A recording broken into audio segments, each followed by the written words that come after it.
All right. Well, I am so excited to have you here today, Gabrielle. I'm so glad we were able to squeeze it in before we both take off to go to the other side of the world. I know that is coming up so soon, and I am so looking forward to it. And I'm already in this place of like, it's never going to be enough time. I have to go back. So you'll just Yeah. have to do more retreats in New Zealand. Okay. Done. Twist my arm. Yeah. Well, for the audience who may not know as much about you, can you share briefly just who you are, where you are, and all the amazing things that you do? Yeah, I'm Gabrielle. I'm in LCSW and I am based in Sarasota, Florida, from way of Denver, Colorado. That's where I previously owned my group practice. And that practice obviously started as a private practice. And we, in the beginning, really specialized with the Medicare population. And so I scaled and grew very quickly because of my niche. And then, of course, ended up adding Medicaid and some other things. Scaled that to seven figures and 15 people and absolutely hated it. So I sold it in 2021 and have since pivoted into business coaching, retreats, speaking engagements. I do Medicare and Medicaid, B2B consulting as well. I'm a sound healer. I sell on Etsy, all of the things. Yes, literally all of the things. We were just joking that you're doing two less things, but still all the things. Yeah. So obviously started the private practice route, grew into more of the group practice. At what point did you decide, number one, I don't want to do this group practice thing anymore and sell everything? And then two, like, how did you start coming up with new ideas of how you wanted to spend your time? So I think I really like subconsciously felt that the group practice wasn't right for me probably around 2020 because just like a lot of people, we just that's when we really started exploding and I had hired a lot and very quickly and like learned a lot of lessons. And by like spring 2021, I was like, I don't know what I'm going to do. And I was meeting with my friend who is an MBA and she's in a different industry and also ended up selling her business around the same time I did. And she was the one who mentioned that to me. So she like, was kind of like my coach and mentor. And she's like, why don't you just sell? I was like, I didn't think people bought like this, especially like mine. And that point, I always think of like, when I think of like a merger, I'm like these like big companies. So she was like, no, that happens all the time. And we ran some numbers. And of course, I was like, it's not enough money. So I just kind of put that on the back burner and tried delegating more and putting more people in leadership. But it just, kept creeping up on me. And really, like every day, I was just miserable and very angry and resentful. And that's not, who I am or how I want to live my life. So I was actually at a therapist conference in Hawaii in July of that year, and I ended up getting a phone call, and they said, we represent this other business, and we want to acquire your practice. Give us a call back, and I did, and that's who ended up buying my practice. We love when it's a little easier. It's Yeah. just Were kind of you even like, were you marketing that you were trying to sell, or someone just contacted you out of nowhere? contact me out of nowhere. Like I had been thinking about it and dreaming about like a way out, and the universe delivered. Mhm. Yes, while you were in Hawaii, how lovely. It was, it was really like cool how that happened. And Yeah. I, of course, thought it was like spam. So I wasn't going to call them back and texting that same friend. And she was like, no, this is like how it happens in tons of industries. Like just Google them and make sure they're legit and get on a call and just see how it goes. So that's what I did. Yeah. Yeah. Great.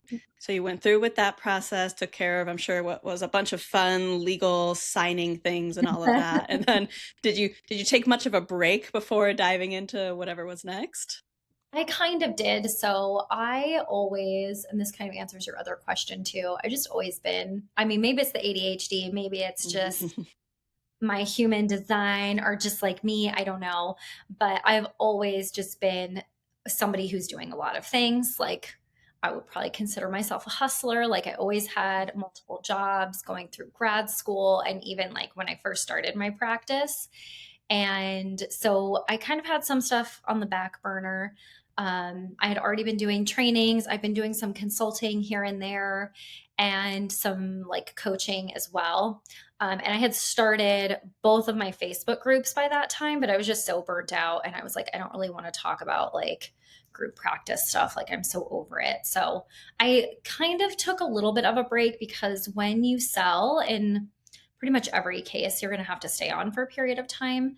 So I did stay on for a year, and that kind of was actually healing for me because I was getting a salary and I was just kind of like chilling. I'm like, I paid time off. I had a 401k with a match. Like it was kind of like building it up on the side so that when I got to, what was it? I guess like 20, like the end of December 2022. I think 2023 is like when I went completely full time, but I had already kind of built up a little bit of a runway Yeah. on the side. Yeah. Yeah.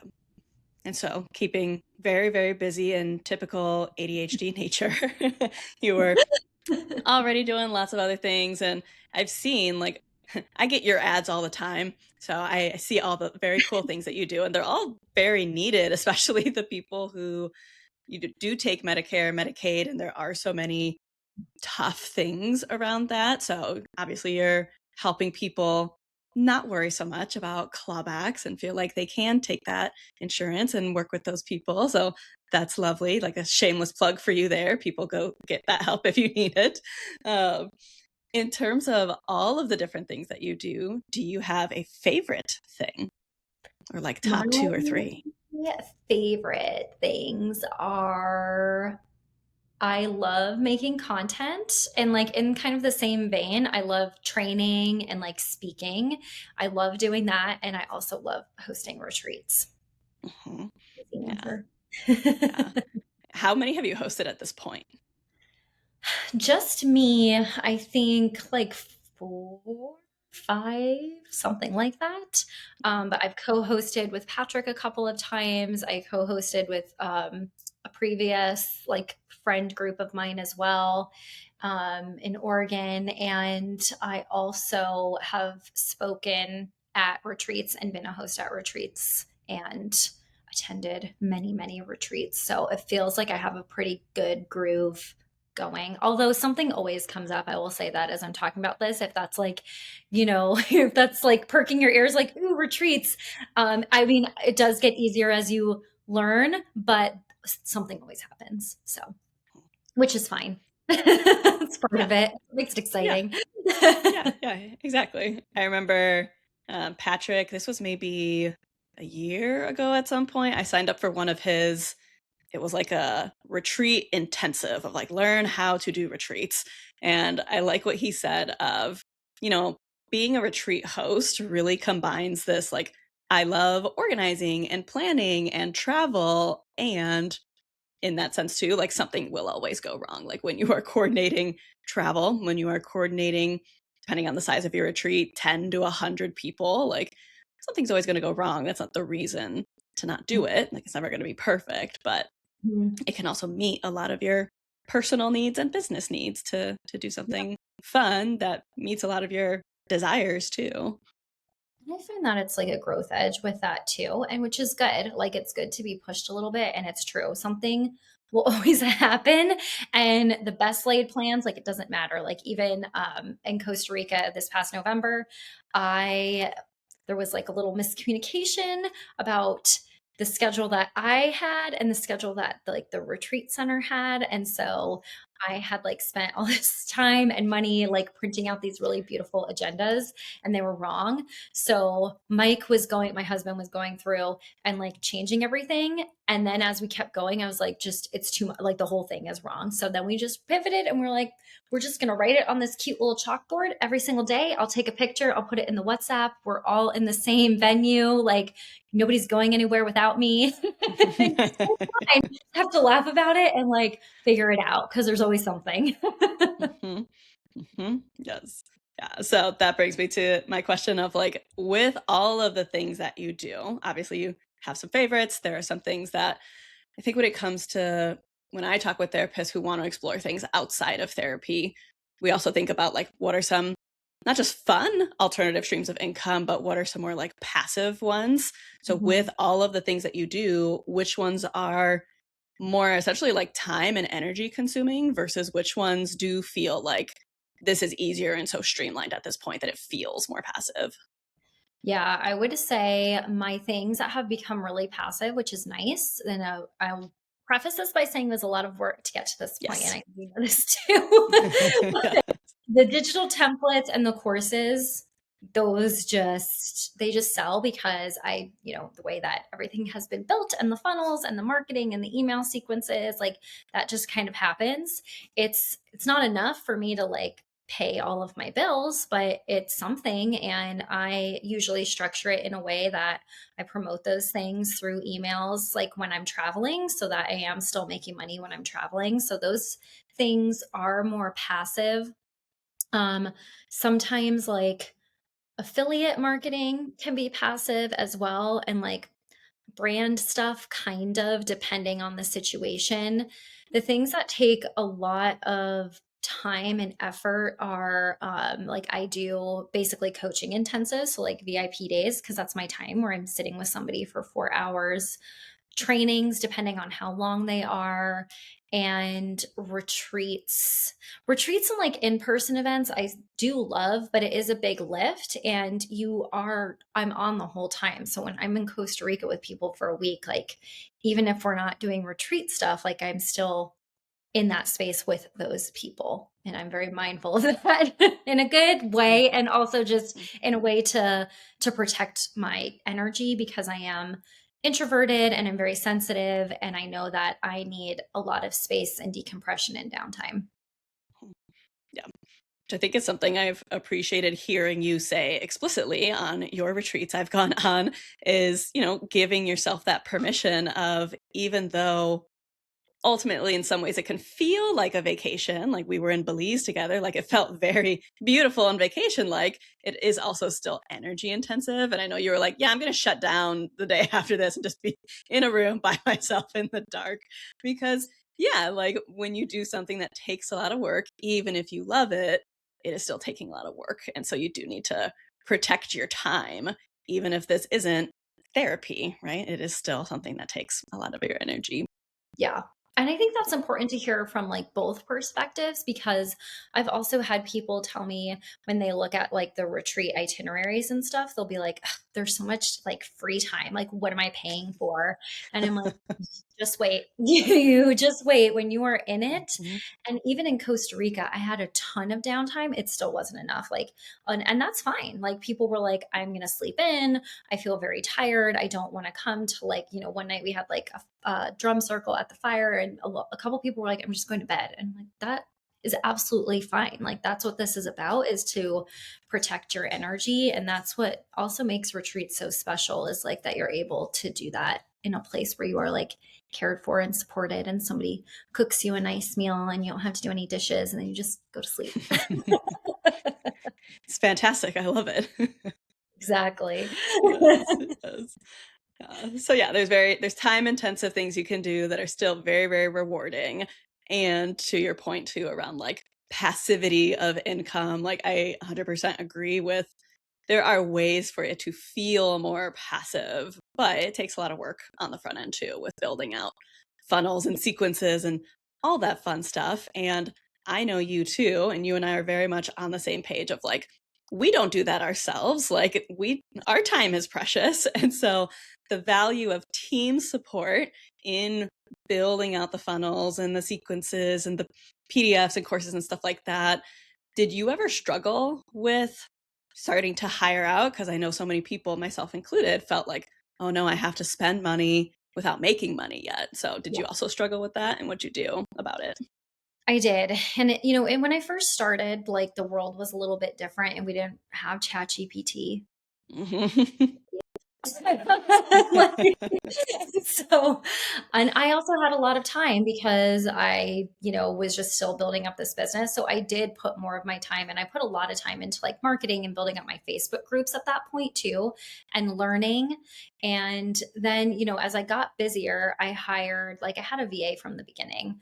And I liked them, but it just wasn't enough. And I felt like as I was growing, I was like, I need more. I need the next step. And it was hard because a lot of people in my circle were not in the same place as me, or they were like still, focusing on therapy side, and like coaching was just kind of like, a side hustle type of thing. Whereas I'm like, this is my business. This is like my Yeah. livelihood, Mhm. and I need help building this up. So I actually was really struggling. First thing I did was I got into an ads membership, which actually ended up being like even more confusing and stressful.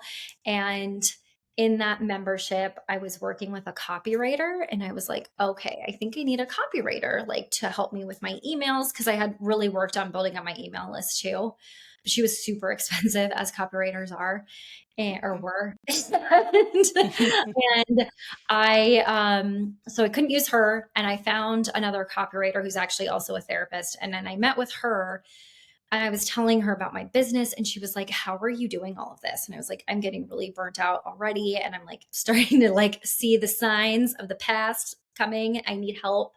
And she was like, you don't need a copywriter, you need an OBM. And I was like, what's that? And then when she explained it to me, I was like, that's exactly what I need. I was like, that's what I was trying to figure out. I didn't know what the word was. I don't know where to find one. And then she gave me this directory that you've probably seen me share, because I'm obsessed with it, and I'm not sponsored by them at all. But she gave me this directory that was life changing. It's where I found my OBM and other VAs. And then honestly, since that happened, that's really like the shift, because then I had so much time left where I could do things that I liked doing. Like, I say this a lot, I fucking hate Canva. I know a lot of people, they're like, I love it. I get to be creative. It pisses me the fuck off. It's not for me. My brain doesn't work that way. I get super frustrated. It never looks how I want it to look. I can't figure out the formatting. So now literally never go into Canva unless I'm pulling up a presentation that's already been made for me for training. So like taking off all that stuff. And then that gave me more space to do more things that bring money into my business and also make me happy. So like now, like, you see my ads, you see like the free webinars and things that I do. And I'm able to do that because I have Christina on the back end. And then, from there, when I first hired her, I still had the ads membership. I got rid of that, hired an ads person that was bringing in more things. So then I was able to hire a copywriter, and we hired a second VA, and then social media. So, like, because of her, really, I've been able to do so much. And it was a huge expense. And a lot of other like therapist coaches even that I was talking to at that time didn't do that. And they had like multi six-figure businesses, and it was shocking to me that I was like, you guys are doing all this on the back end yourself. Like, I'm not doing that shit. I want to be the CEO. I want to be the visionary. I don't want to be scheduling emails. So that's my very long tangent answer. I'm very passionate about that. you know. 100%. Yes, yes. Because yeah, I think like I 100% get it. I'm very much a person where it's like not at all costs. If I don't have to spend money, I don't want to, because there are things I will spend on. I'm like, one of my friends said the phrase bougie on a budget. And I was like, I love that. Yes, I am bougie on a budget. I will figure out where to save money, but also I want to spend it on nice things too. So I'm mindful about where I invest, and team support 100% is worth it to me. And the more I invest in team, the more I do bring in revenue wise. And like, yes, it does mean I have to account for what are my revenue goals, knowing I pay so much for teams and ad and stuff like that. But it's way more worth it than me working on going into Canva and scheduling emails and all of the honestly shit that just takes up so much energy. And I think, like, and I know you talk a lot about this too, but I think in the therapy world, like because we're not like business oriented generally, like we don't think about these things. And so it's more about like, how can I just like bootstrap and do it myself? And I even have like people come to me and they're like, wow, how do you do all these things? I'm like, it's not me sitting Yeah. back there writing the emails. I don't do that anymore. They're written in my voice and I read them and I make sure that it's something that I want to say. And I meet with my copywriter once a month and, kind of brain dump on her, and she takes that and writes it. But I delegate a ton, and I would wish I could do more, but bougie on a budget, we're not quite there yet. And like my I have to protect my nervous system, and I know that about myself, and I've done a ton of work around that. And I know that things that take me a long time and are tedious and frustrating, I don't need to be doing that. I can have somebody else do it for me, and I can focus on my zone of genius. Yes, 100%, because it helps you show up better in the Mhm. things that you are actually trying to do. Like the live support that you give and offer, you do that better when you're not thinking about, oh no, I forgot to schedule that email, or I have to design this freebie afterwards, or this tech thing fell through the cracks or something like that. Like in Yeah, some like ways too, I think investing in team support, it's also not just about the money that you can bring in. It's also about like you do deserve to not have to mhm, do everything. And that can be a worthwhile expense too. Like I have literally later today, I have a cleaner coming who's going to just like help clean my place for like 3 hours. And I'm like, I could do that. I feel weird about paying to do it, but mhm, I don't have to do it. And that is saving me time and energy. And that yeah. 100% is worth it to me. Same. We have cleaner that comes every other week. And I'm like, that is great because I don't want to spend my time doing that. I could, but Yeah. I don't want to. And I think that is really like just thinking again, like about entrepreneurship or whatever, like the time freedom is the biggest success to me because my time is Yes. just so valuable. I'll also say, and people always get like, I shouldn't say triggered, but some people really surprised by this.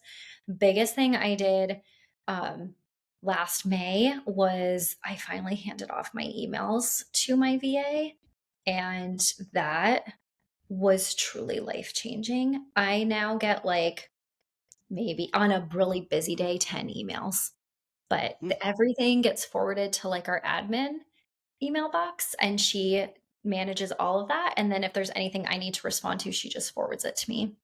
And so I love it. also don't have to see like dumb shit that I don't need to be involved in. It gets Mhm. handled and I Yeah. don't even know about Yeah. it. Mhm. Exactly. Yes. Yeah. I think that is, there's a lot of pros that you and I are talking about diversifying your income and having all these alternative revenue streams. And there is a lot of, I have a membership and I have a course as well. And there's always going to be tech and like admin support things that people are needing. Like you do need even more support managing your inbox. Otherwise, like I don't want to know when someone defaulted on a payment. I just want to trust that like you're taking care of it. I don't want to know that someone's PDF link isn't opening. I just need to know you're taking care of it. Like we don't need, especially being ADHD, we don't need more tabs open in Mhm. our brain. And so, yeah, just time and energy and emotional freedom and all that stuff. So, please, if you are listening to this and considering having lots of things that you do, hire a team. It is so, so worth it in so many ways. It really is. And it's funny, both of those things happened to me this week. And like people not being able to like log into their courses, but I don't know about it. It's just happens behind the scenes and it is not my Mm-hmm. problem. So I just have to show up to what I need to show up to. Exactly. Yes. Yes. Yeah. I think too, kind of a little bit of what we were talking about is there's this equivalent of like, the whole grad school never prepared us for running a business part. Like it's also the same thing in these other areas of business of some people might have heard us say funnel and email sequences and like gotten all cross-eyed of like, what is that? What does that mean? I had no idea about it either until I started working with, do you know, I always get confused. Is OBM operations business manager, online business manager? I don't know what it stands for. It's online business manager, but they are operations. And my OBM, Christina, she refers to herself as like an integrator, and that's what she does. She and a Yeah. couple other things, but she does a lot for me. But she does a lot of like integration and like building the stuff on the back end. Yeah. Yeah. Yeah. 100%. Which again, there were so many things I didn't even know I could automate or integrate, or you don't know what you don't know. And I think for people who are looking to launch a course, a coaching program, do retreats, like there's always going to be information that we're missing. And if you have someone you're reaching out to support with, whether they're on your team, whether you do a coaching intensive, just getting some information can be super helpful. Yeah, this past weekend I did like a weekend intensive about basically this, like adding income streams. And that was one of the things that we talked about was like you need to start learning and understanding that like now you're really running an online business. So like separating yourself, and maybe that's not the best way to think of it, but that's kind of how I think of it is like the therapy is like one way and different strategies. And like Yes. this is an online business. And so you're going to need the supports to be able to do all of those things. Like we just talked about, like those are the things that came up. Like, how do you send emails? How do you get people's emails? Where do you put them? Um, what happens when people buy a course? Like, then what? Then do you just send them a confirmation and that's it? Like, we talked about all of those things that you don't really think about, right? If you've never done this before, and that's fine. So hopefully, you're learning a lot by listening to this podcast and following Amanda, because she is really good at, I feel like you do a really good job of talking a lot about the back end, which I think is important. Yes. Yeah. Because I think to this point too, like you said, there is a lot that goes on behind the scenes, whether it's you to start out with initially or eventually, hopefully, you hire that out to your team. But I think that there is a totally different way to run a therapy business and an online business. And to this point too, of like when the online business is your side business, you literally cannot run it like it is your sole business. Like you saying, like you were done with a therapy business and now you could go all in into the coaching and courses and stuff like that. You're also going to be able to show up a lot differently with your time, your energy, your capacity. Whereas people who are trying to do both, it is legitimately harder to split your time. Like I, at this point in my therapy practice, I have maybe I saw 0 therapy clients this week, but I had an intensive over the weekend. And I think I had like 2 or 3 hour-long appointments. So my schedule still shifts a lot because I still, at least for now and for the time being, I still want to be very active in my therapy practice. But it does also make it harder to show up the way someone else can fully show up when their online business is their sole business. And I think that's just so helpful to remember because we all play the comparison game of like, again, every time I see, I'm like, Gabrielle's now doing a summit. Gabrielle's doing another retreat. I'm like, she's doing all the things. Why am I not doing all the things? Oh, right. Because I'm running 2 businesses that both take unique time, unique energy. And it's okay that I don't show up in the same way as someone out there, even though like I admire the hell out of your hustle and how much I see all your stuff.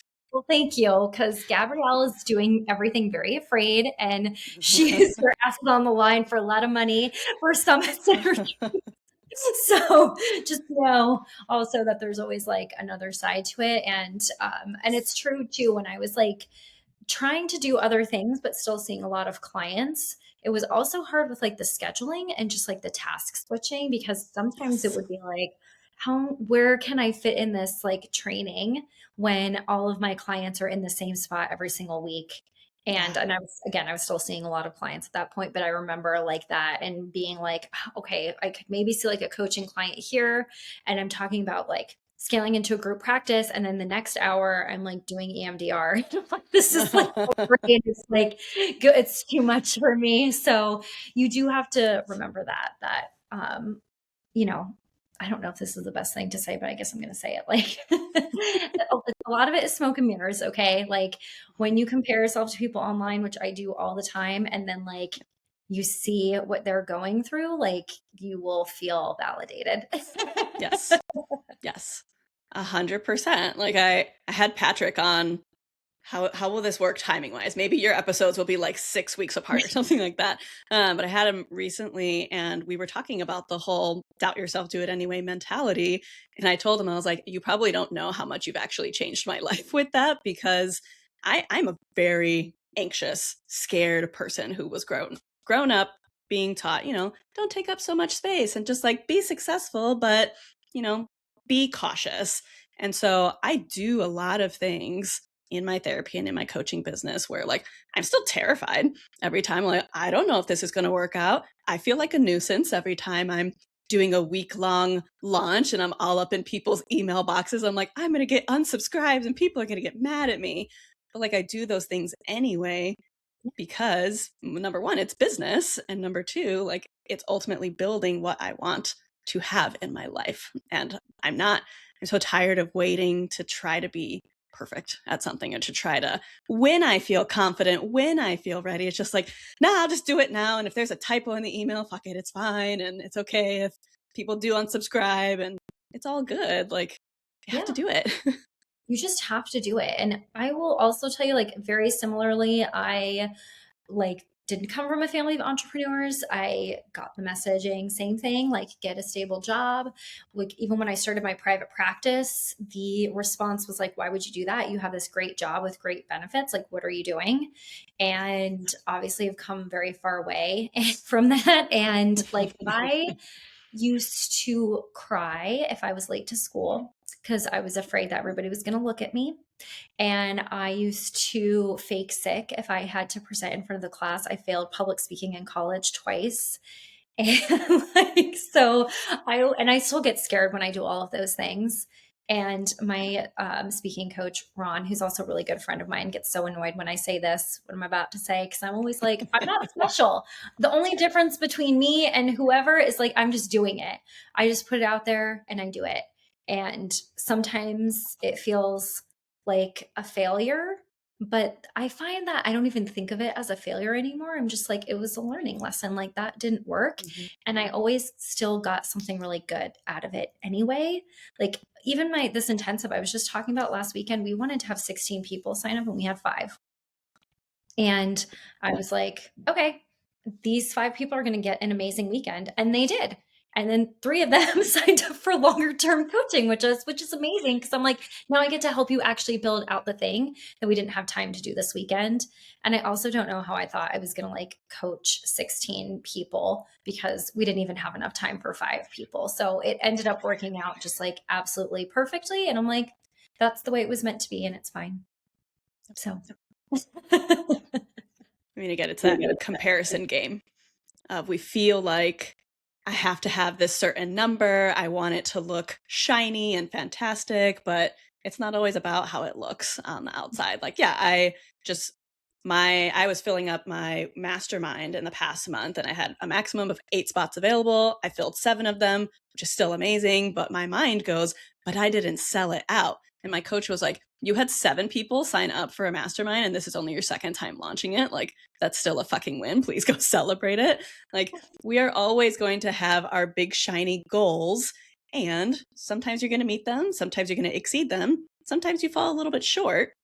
But there is always learning lessons in it, because I had to take my step back of like, it's not my systems that weren't in place. It's not that I didn't market it enough. It's not that, that I didn't get this one extra person, right? Like my brain will go into problem solving mode as opposed to like, oh, it was also January and I was renewing my licenses and it's tax time. And like, there's so much other stuff going on that I just felt super scattered and sure, maybe didn't market as much as I could have. And yet I still got 7 out of 8 spots filled. So to be kinder and gentler with ourselves of you still did the thing and something still worked and, you got some longer term clients out of it. So do it scared, do it when it's not perfect and ready, and know that like good things will still come, whether it's a learning lesson or business. We do tend to be very ourselves. And I'm trying to get better about that too. Cause I'm always like, I thought this would be easier and no one's going to sign up, blah, blah, blah. And then people are like, do you know that you literally went to 8 countries last year and like got paid and hosted all of your retreats sold out? And I'm like, I know, but still. I because it's so stressful. But that's Uh-huh. just, part of part of the plan, I guess. And again, just like being gentler and more compassionate, and it's fine. Like it always works out how it needs to work out. And like those 7 people are the 7 people who are going to show up and who are meant to be there anyway, is how I was thinking Exactly. about it.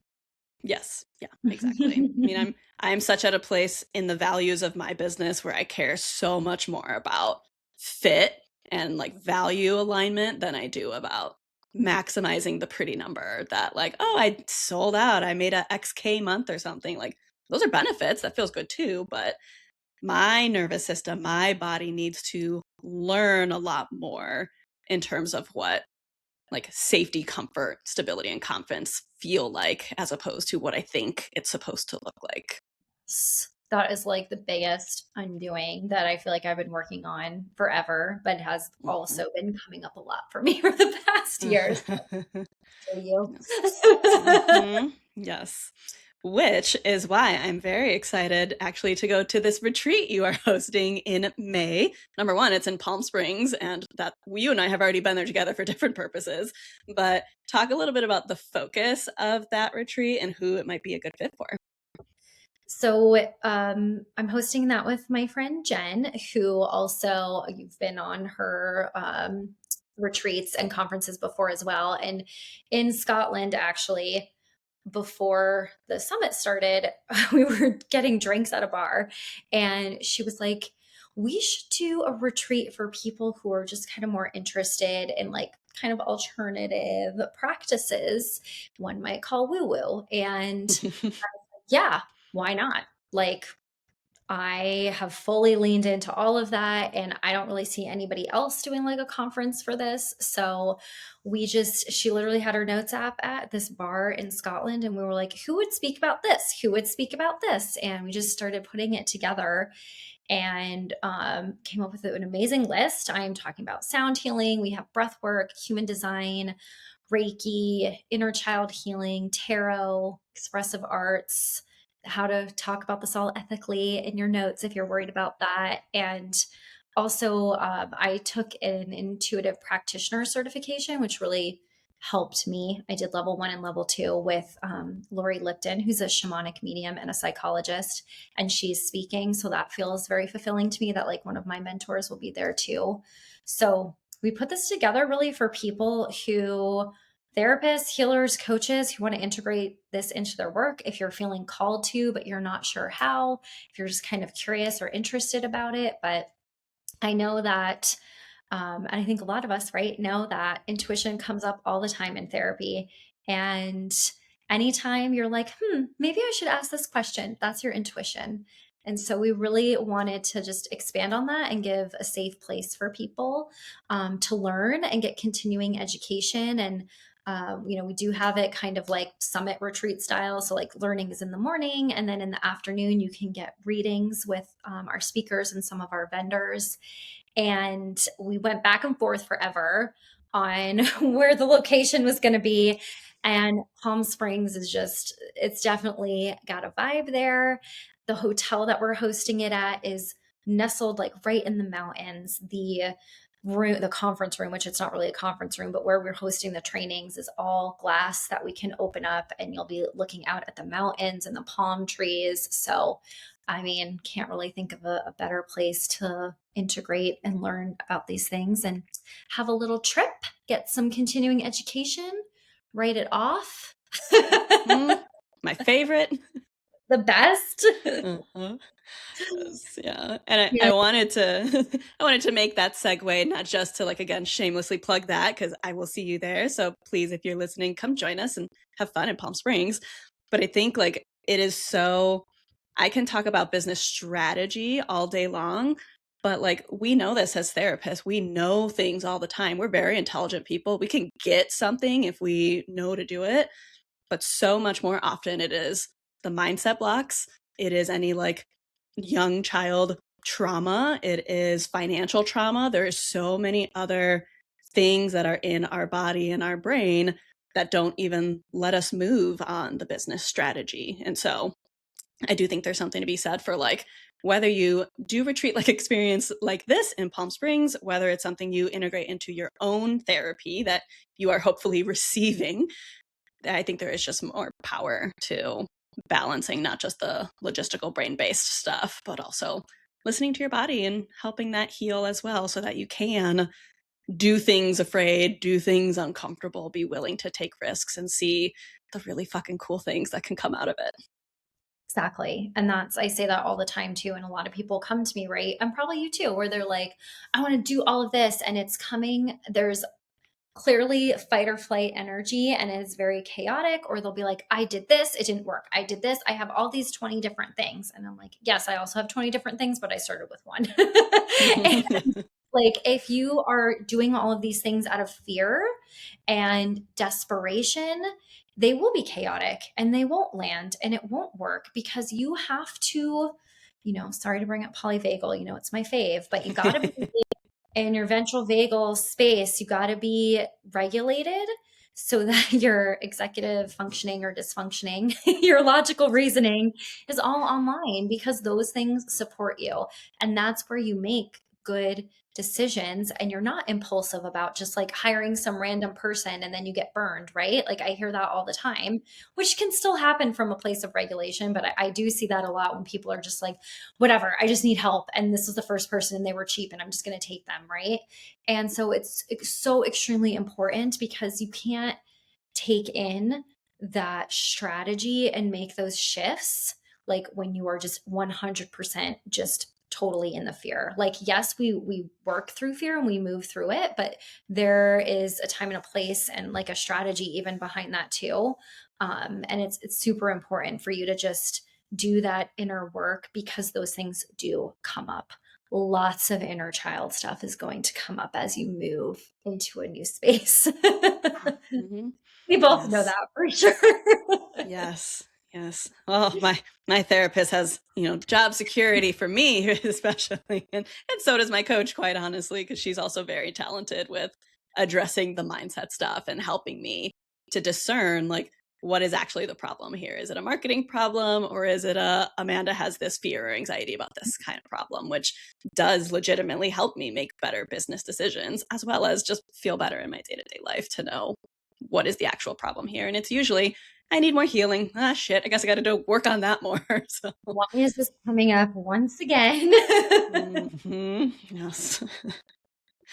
Well, clearly you and I can chat all day, but I want to be respectful of your time because you've got lots of fun stuff to do. So tell people where is the best way to get in contact with you. Obviously, we'll put all your information, including the link to the Palm Springs retreats in the show notes, but where can people most easily find you and connect with you? I am on Instagram at GJV Consulting, and I'm very easy to find because of my name. So that is my website. That is TikTok, YouTube, Facebook, LinkedIn, Gabrielle Juliano-Villani. And if you do need help with Medicare or Medicaid, it's Medicare Consulting for Therapists.com. Perfect. Thanks so much for sharing all your time and all your good energy today. And we will see each other in New Zealand so soon. Thanks so much for having me. This was amazing. Thank you so much.